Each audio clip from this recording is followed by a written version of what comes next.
तर विधान परिषदेच्या निवडणुकीमध्ये इकडे सोलापूर जिल्ह्यामध्ये सर्वाधिक आमदार असलेल्या राष्ट्रवादी काँग्रेस पक्षाला एक मोठा धक्का बसलाय। राष्ट्रवादी काँग्रेस शरदचंद्र पवार पक्षाला हा धक्का आहे, कारण आमदार उत्तम जानकर यांनी पक्षाचे उमेदवार वसंतराव देशमुख यांना आपला पाठिंबा नसल्याची उघड भूमिका घेतली आहे। त्यामुळे राष्ट्रवादी काँग्रेस शरदचंद्र पवार पक्षातली खदखद आता बाहेर आली आहे आणि यापूर्वीच करमाळ्याचे आमदार नारायण पाटील यांनी भाजपसोबत जवळीक साधलेली आहे। माढाचे आमदार अभिजित पाटील यांनी सुद्धा वसंतराव देशमुख यांनी पंढरपूर पंचायत समिती सभापती निवडीत भाजपला मदत केल्याचा आरोप करत विरोध केलाय।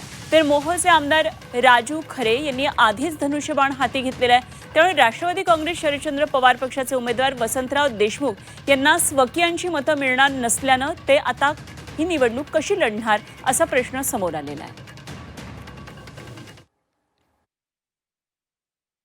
केसानं गळा कापला मी तर म्हणतो की अशा पद्धतीनं वागायला ना पाहिजे होतं। आणि ही उमेदवारी हा जीवन जानकरची उमेदवारी असते तर तुम्हाला चित्र वेगळं दिसत असतं। मी म्हणतो निवडून येणं पडणं पराभव हा 2 नंबरची गोष्ट, पण निवडणूक तरी उचलली जाणं आणि तिथपर्यंत पोहोचवणं।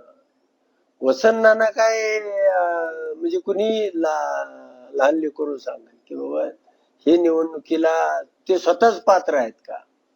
कारण माझ्या माहितीप्रमाणे त्यांच्या पंढरपूर तालुक्यामध्ये त्यांचा एक नगरसेवक ज्या राष्ट्रवादीचे ते जिल्हाध्यक्ष आहेत किंवा त्यांचा स्वतःचा जिल्हा परिषद सदस्य तरी